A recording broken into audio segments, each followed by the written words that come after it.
You've decided to replace your whole entire makeup bag into a Seint palette, or you shopped the collection number 12, this is the video for you. The first video, I shared with you the beginner makeup routine with 4 easy steps and 1 brush. Second video, I showed you some great makeup add-ons that is gonna help you to elevate your makeup routine to the next level. I'm going to show you how to finish off your makeup if you got a palette number 12 or higher. We're going to do our lid trick where we take the lid of our tin to remove the tin and place it into our palette 12. For the palette 12, I like to set mine up a little bit differently. I'll start off with contour, foundation, brightening concealer, lip and cheek. Then I'll grab my shades from my second level of my palette 8, grab my bronzer and my illuminator. This is the first layer.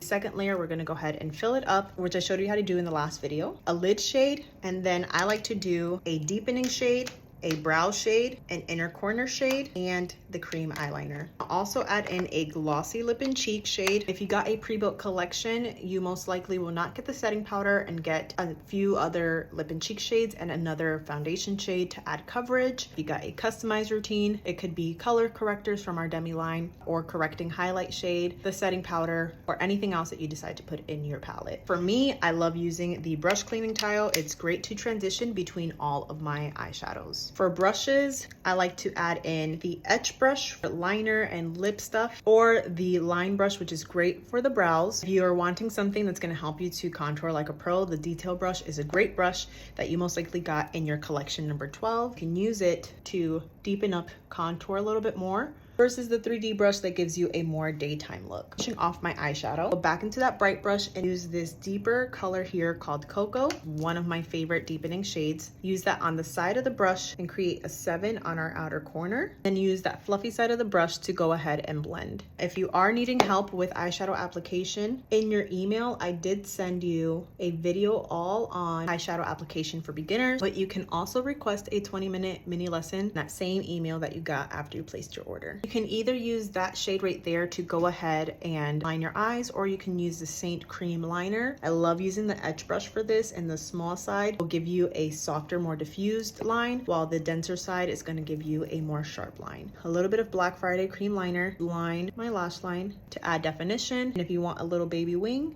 you can definitely do that. What I love about cream eyeliner is that it is super foolproof, and using this etch brush will help you to create an intentional smudgy liner. You want to keep your eyes open, make sure that you don't go past the pupil of the eye, and you can even use this on your lower lash line to define your eyes a little bit. Go into that darker shade that can also be used as a brow color to go ahead and set that cream eyeliner in place, because like I said, cream makeup does not set by itself, so you do have to set it with something. If you don't have a dark shade like this, you can always set it with the translucent setting powder. Fill in our eyebrows. Use my line brush and this color right here. So we're going to brush our brows and start from the outer corner and just fill in the bald spots of the brows. Using an eyeshadow is going to be very beginner friendly. You have a softer brow effect. If you want something more bold, definitely reach out, and I could recommend a contour shade, then using the spoolie side to blend that. Look at the difference between the two sides. Makeup is all about creating balance, so you want to make sure that your eye makeup matches the intensity of your face makeup,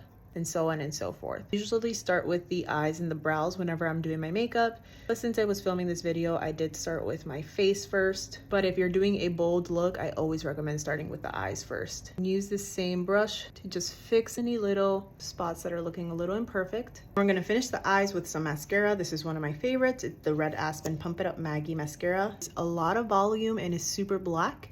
Plus it has castor oil, which helps to grow your lashes nice and strong. To finish up the makeup look, we're gonna go ahead and add some gloss. We're going to use our brush cleaning tile, wipe off the excess eyeliner. Our brush looks kind of smudgy and dirty. When you apply it on the back of your hand, you'll see that there is no color. Take my contour shade, the rounded side of the etch brush, and I'm gonna use this to line my lips. What I love about the etch brush is that it gives a softer look to the lips, so that it doesn't feel so harsh and it's easier to blend. Grab a little bit of that sandstone and tap that on top of my lip, add a little more color, and finish off with Desert Sunset Lip and Cheek to rehydrate my lips and give me a natural glossy finish. To take whatever's left on my fingers and place that on the top of my cheeks just to make our makeup look cohesive. You can use the etch brush to go ahead and blend in the liner shade to your lips, and our makeup look is complete. If you have any other questions, feel free to send me an email or text me at this number right here. If you send me pictures of you wearing the makeup, that helps me to be able to best serve you. If you're wanting me to help you and your friends learn some personalized makeup tips and tricks, definitely click the link below to book a free makeup class. This will happen on Zoom, where I will teach you guys the basic tips and tricks on contouring and eyeshadow, as well as answer any of your other makeup or beauty related questions in a live that I will send you the replay of that you can refer back to, as well as all of the product recommendations that I offer during that time. So thank you so much for all of your love, for all of your support in my business. And please don't be a stranger. Feel free to reach out if you need anything. It is an absolute pleasure to help you and to serve you.